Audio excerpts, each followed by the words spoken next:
I had a surgery back in 2006 where Dr. Steve Garfin from UCSD didn't have the right tool to release a clamp that was in my back, so he sat in there for 8 hours and broke titanium bolts, gave me dural tears, paralyzed my left side, and caused all kinds of nerve damage. And today's date is August 1st, 2015, and I've been living with just unspeakable pain and these episodes of these nerve attacks that are just bring you to your knees. And I have to lock myself up in a back room away from my family because they just cry and feel helpless.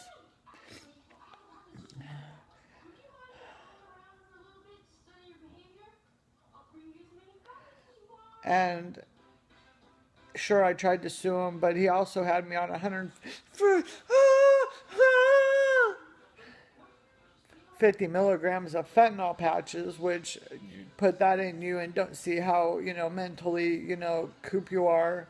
I even sat in a room after on one of my follow-up visits where he didn't even see me for 6 months. And then the first time I saw him, he goes into the exam room with his little assistant and wonders why I'm hobbling in.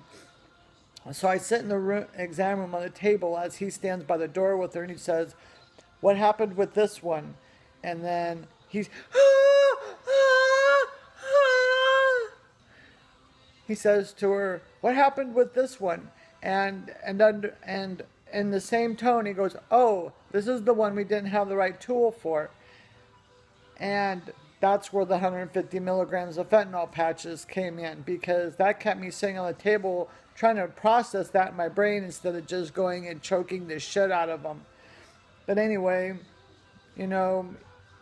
I went from building businesses, having worth of millions and millions of dollars, to becoming some crippled, mom that my family, my daughters didn't deserve. And sure, the statute of limitations, ran out on suing him, because I was, so, unable to, process the whole, anyway.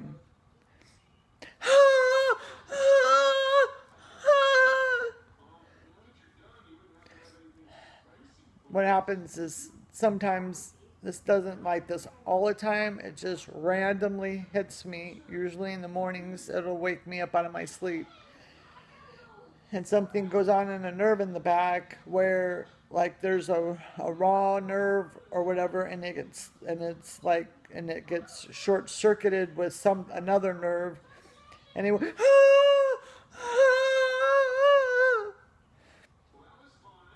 and it short circuits, where if you follow the path of the nerve signal, it travels up to my brain and then down my leg, and then it shoots off. It's like taking an electrical cord and stuffing it up into the bottom of your foot and just shaking it and then letting it go, and shaking it and letting it go. Kind of like people get tortured in wars and stuff. Yeah, well, that's what This is the life that Dr. Garfin gave me. And I wonder if he gives me a thought at all when he goes to bed at night. I'm pretty sure I probably haven't entered his mind in, 7 months after I've seen him. I mean, then he goes around UCSD and acts like he's some hero. It isn't by the things that are easy. It's what you do with your failures that make you a real man. That shows your character and your integrity.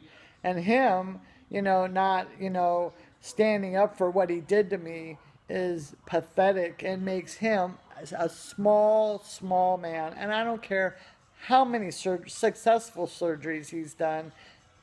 It's what he does with his to let me sit and suffer like this. He's disgusting. having my family crying, feeling helpless. I've even been carted off down to UCSD to the emergency room when this was going on.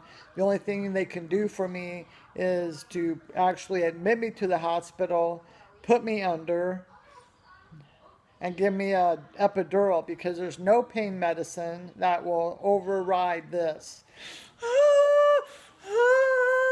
I was on 150 milligrams of fentanyl, and I felt the exact same level of pain.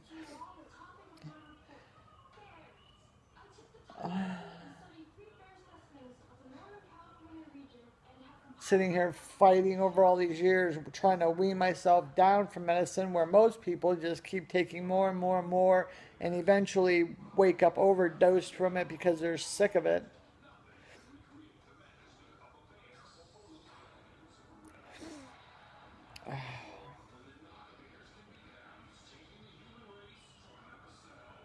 He's lucky he works for UCSD, otherwise he wouldn't have a practice. But he hides underneath. He hides underneath them.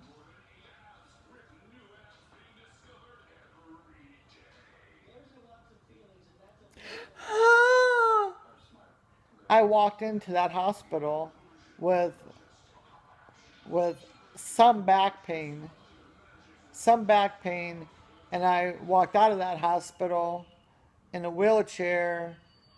They gave me a walker, and I was completely paralyzed. You had to pick my leg up. Did anybody write anything up on it? Probably not. His reports are very, I had my other surgeon from Scripps read it, and he couldn't even believe a surgeon would write such a pathetic, like he said, there was a few dural tears. He didn't say I cut into her spinal cord 6 times, 3 times, or 10 times. A few. Like Dr. Thorne said, what's a few? When you're talking about 1 million, well, a few's like what? 100? What's a few? That's not how surgeons write operating reports.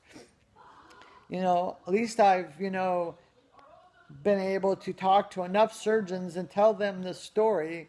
So even though he thinks he's all respected, he isn't.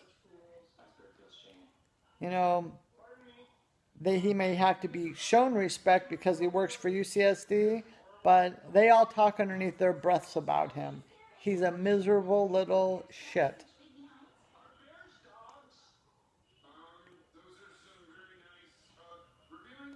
All the good work I used to do, all the people I employed, nothing now, nothing.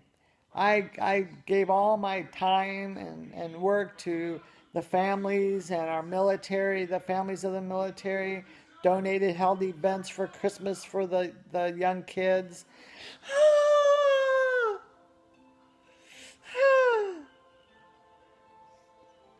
Thank you, Dr. Garfin. Oh, yeah, you're not a doctor. They should have ripped that away from you a long time ago. I don't even know how you can look in yourself in the mirror. Are you kidding me? Your response to me when I woke up and said I can't feel my leg was, be glad you can feel the right one. And for 6 months I thought this was some act of God. And then I hear you in the thing, oh, this is because I didn't have the right tool. There was a locking device and a clamp that I had in my back that he did no pre-op work for whatsoever. You can go to Scripps and look, you have to sign that stuff out, right? Not one piece. He just